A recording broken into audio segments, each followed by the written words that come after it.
আসসালামু আলাইকুম রহমতুল্লাহি ওবরকাতুহু। সম্মানিত দর্শক, বাংলাদেশের তিনটি গুরুত্বপূর্ণ ঘটনা নিয়ে আলোচনা করব।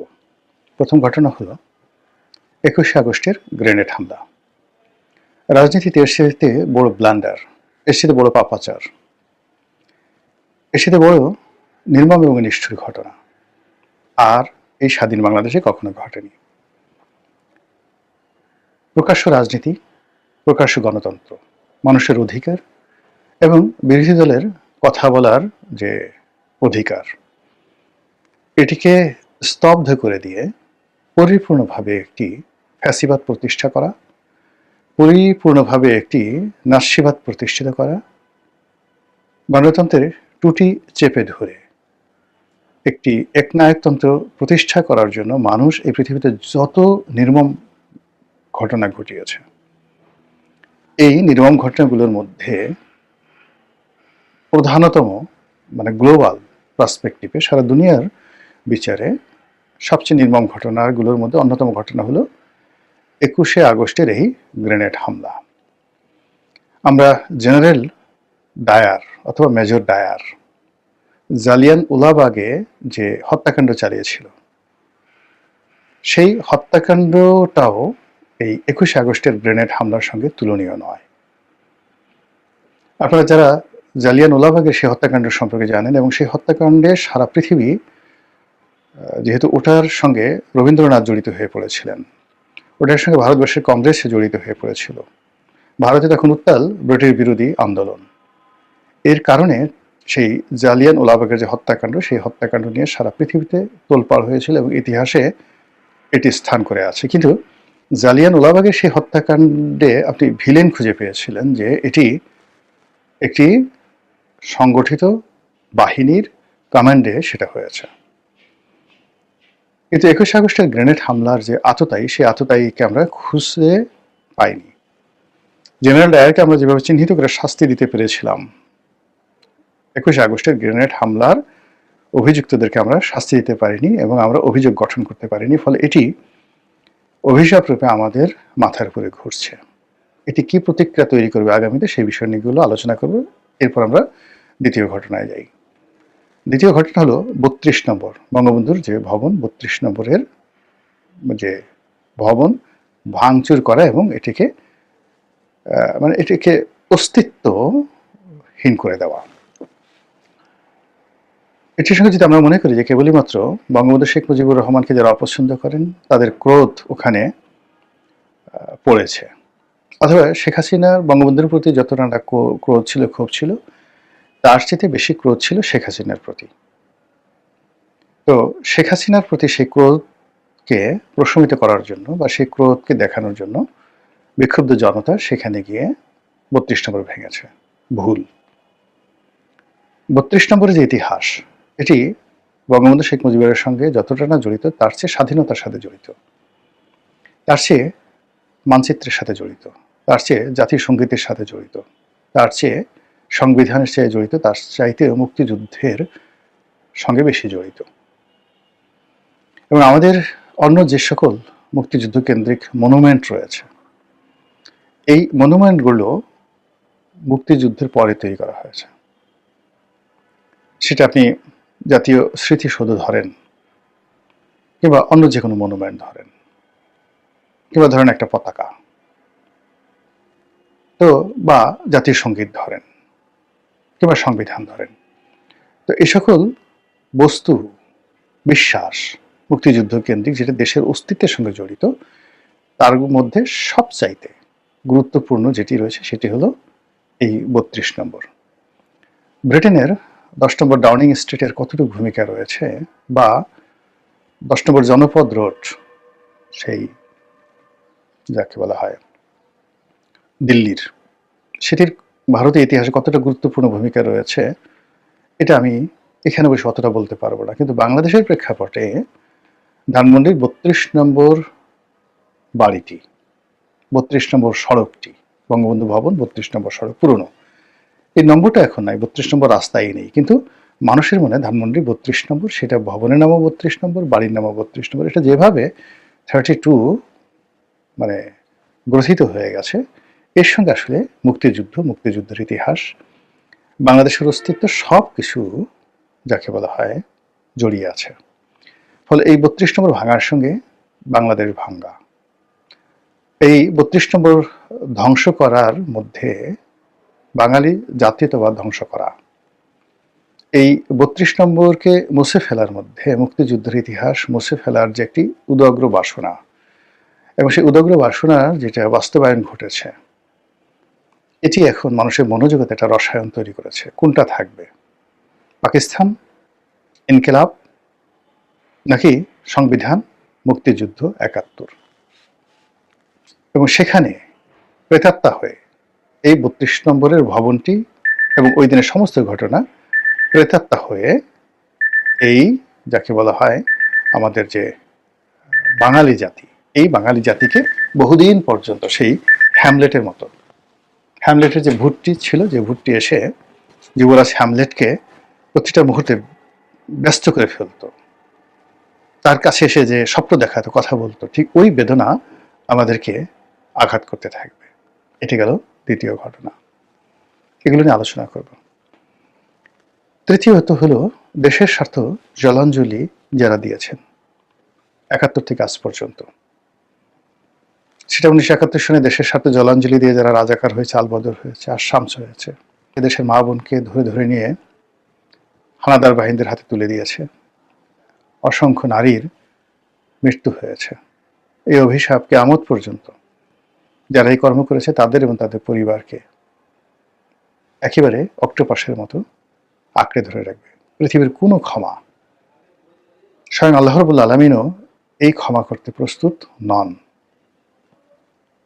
যারা হাহাকার করেছেন, যারা আত্মাহুতি দিয়েছেন, যে নারী ধর্ষিত হয়েছে, যে শিশু মরেছে, তাদের অন্তরাত্মা কিয়ামত পর্যন্ত কাঁপতে থাকবে, এবং তাদের সেই ক্রন্দন এই পৃথিবীতে সেই রাজাকার আলবদর আর শামস থেকে শুরু করে পাকিস্তানি বাহিনী, আজ দেখেন পাকিস্তান এখন পর্যন্ত সুস্থ হতে পারছে না। বাংলাদেশে তারা যে অপকর্ম করেছে, সেই অপকর্মের কারণে আপনারা যারা পাকিস্তান গেছেন আপনারা জানেন যে এর যে ভূখণ্ড, এর যে ভৌগোলিক অবস্থা, এর যে ম্যান পাওয়ার এবং এর যে ন্যাচারাল রিসোর্স রয়েছে, পৃথিবীতে এইরকম ধনে ধান্যে পুষ্পে ভরা এরকম দেশ পৃথিবীতে নেই, দ্বিতীয়টি নেই। এখানকার মানুষ বেস্ট, দেখতে শুনতে সবচেয়ে সুন্দর মানুষ।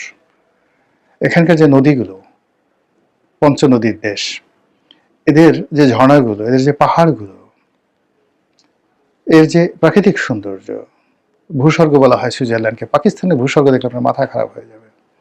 এদের যে ফুড, খাবার দাবার অসাধারণ, এবং এখানে যে সভ্যতার যে ইতিহাস রয়েছে, সেই মহেঞ্জোদারো, সেই হরপ্পা, সব মিলিয়ে পাকিস্তান থাকা উচিত পৃথিবীর ১ নম্বর ধনী রাষ্ট্র, ১ নম্বর সামরিকভাবে শক্তিশালী রাষ্ট্র, সুসভ্য রাষ্ট্র।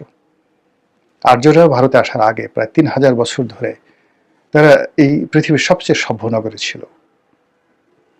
সেই পাকিস্তান এই বাংলাদেশে যে পাপাচার করেছে, সেই পাপাচারের ফলে এখনো পর্যন্ত মাথা তুলে দাঁড়াতে পারেনি। এই হলো দেশ বিক্রির বা দেশের স্বার্থের বা মানুষের যে আরতির বিরুদ্ধে যখন আপনি অমানবিক কর্মকাণ্ড করেন। আজ দেখেন চেঙ্গিস খান এত কিছু করেছে, কিন্তু মঙ্গোলিয়াতে গিয়ে দেখেন সে তার জাতিগোষ্ঠী এখনো পর্যন্ত দাঁড়াতে পারছে না। এরপর যে ৭১ সনে সেই গ্রুপ গেল, এরপরে আওয়ামী লীগ জমানাতে আওয়ামী লীগের যে সমস্ত লোক দেশের বিরুদ্ধে কাজ করেছে, খন্দকার মোশতাক বলেন, যারা পাকিস্তানের দোসর হওয়ার চেষ্টা করেছে, যারা ভারতের দোসর হওয়ার চেষ্টা করেছে, নির্বংশ হয়ে গেছে। দেশের স্বার্থে জলাঞ্জলি দেওয়ার যারাই চেষ্টা করেছে পরিপূর্ণভাবে নির্বংশ হয়ে গেছে, এবং তাদের মধ্যে যারা ২-৪ জন বেঁচে আছেন, কেউ বা ভারতের দালাল, কেউ বা পাকিস্তানের দালাল, অর্ধ উন্মাদ হয়ে আছেন। ব্যবসা গেছে, টাকা গেছে, পয়সা গেছে। এরপরে যারা মার্কিন দালাল হওয়ার চেষ্টা করেছেন, আমেরিকার দালাল, যারা চীনের দালাল হওয়ার চেষ্টা করেছেন, দেশের স্বার্থে জলাঞ্জলি দিয়ে চীন এবং রাশিয়ার দালাল হয়ে এই বাংলাদেশে ঘোরাফেরা করার চেষ্টা করেছেন, যারা আমেরিকার দালাল হওয়ার চেষ্টা করেছেন, সবগুলো ঘর গেছে, পরিবার গেছে, সংসার গেছে, ব্যবসা গেছে, বাণিজ্য গেছে, সকল নিয়ামত আল্লাহ তাদেরকে দিয়েছিল, সব তছনছ হয়ে গেছে।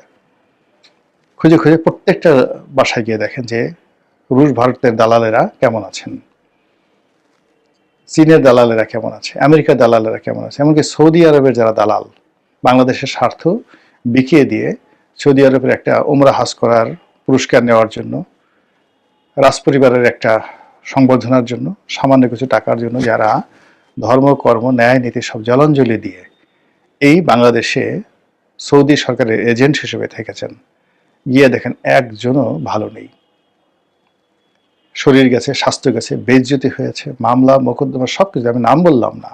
এই যে তথাকথিত হুজুর, যে দেখেন বিদেশি দালাল হুজুর যারা আছে, দেশের স্বার্থের বাইরে কাজ করলেই আল্লাহর গজব নাজিল হবে, আল্লাহর গজব নাজিল হবে।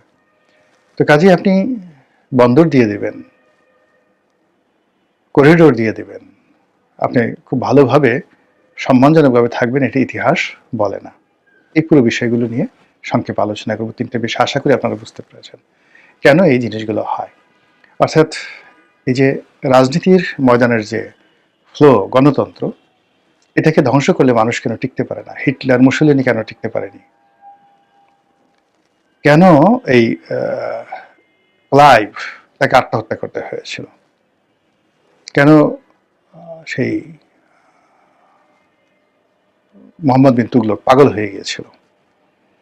মানুষের কণ্ঠ যারা রোধ করতে চায়, কণ্ঠ বলা হয় আল্লাহর দেয়া নিয়ামত, কালাম। এই যে আমরা যে কথা বলি, এটাকে বলা হয় কালাম। দেখুন, আমি কথা বলছি, আমার ভিতর থেকে প্রতি সেকেন্ড, ন্যানো সেকেন্ডেরও কম সময়ের মধ্যে এক একটা শব্দ, স্বর, তাল, লয় এতটা বুদ্ধিদীপ্তভাবে, এতটা বেকুবের মতো বা এতটা অপাঙ্ক্তভাবে এটা বের হয়ে আসছে যে যার উপর আমার কোনো নিয়ন্ত্রণ নেই। এর সঙ্গে কার নিয়ন্ত্রণ?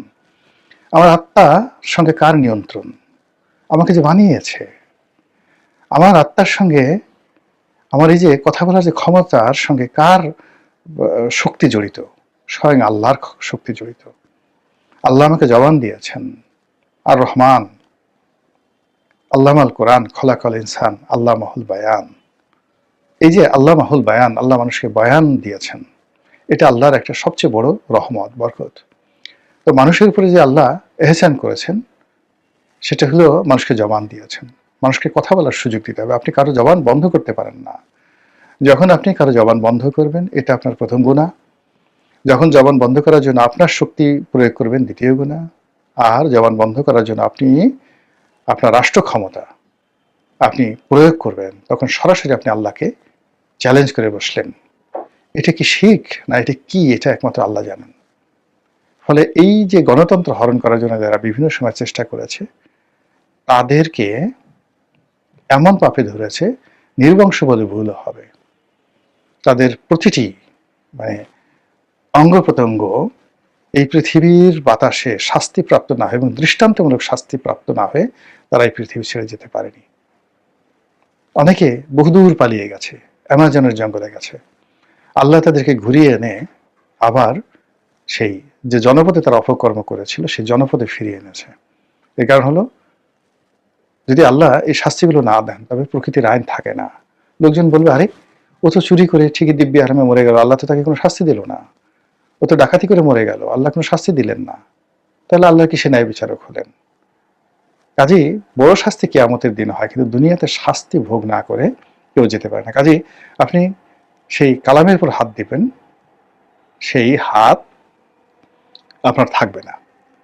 তো সেক্ষেত্রে 21 আগস্টের গ্রেনেড হামলা আমাদের গণতন্ত্রের উপরে একটি সবচেয়ে বড় আঘাত। এই আঘাত যারা দিয়েছে তাদের বিচার করা প্রকৃতির জন্য ফরজে আইন, এবং এই বিচার যতদিন পর্যন্ত আমরা করতে না পারবো, এ দায় আমাদের সবাইকে তাড়া করবে।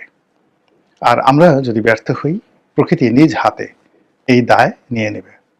ফলে এই 21 আগস্টের গ্রেনেড হামলার জন্য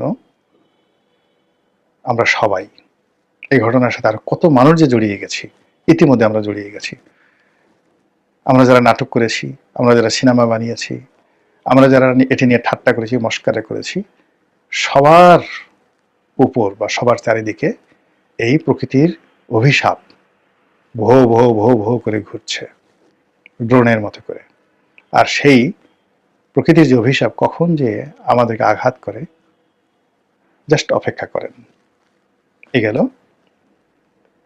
21 আগস্ট নিয়ে।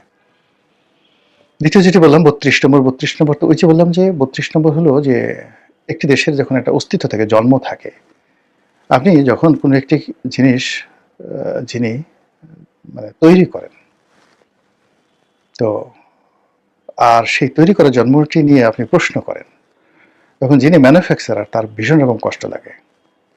আল্লাহ রাব্বুল আলামিন শত শত বছর ধরে এমনও জাতি রয়েছে যারা 400-500 বছর ধরে একটু স্বাধীনতার জন্য রীতিমতো পাগলের মতো তারা লড়াই করছে, সংগ্রাম করেছে। আপনি গিয়ে দেখেন কুর্দি সম্প্রদায়, আপনি গিয়ে দেখুন বালুচ সম্প্রদায়, পাকিস্তানের বালুচ সম্প্রদায়, কিংবা ভারতের তামিলরা, শিখরা শত শত বছর ধরে এটা আলাদা রাষ্ট্রের জন্য, আলাদা জাতিগোষ্ঠীর জন্য লড়াই করছে। আল্লাহ তাদের দোয়া কবুল করেনি এখন পর্যন্ত।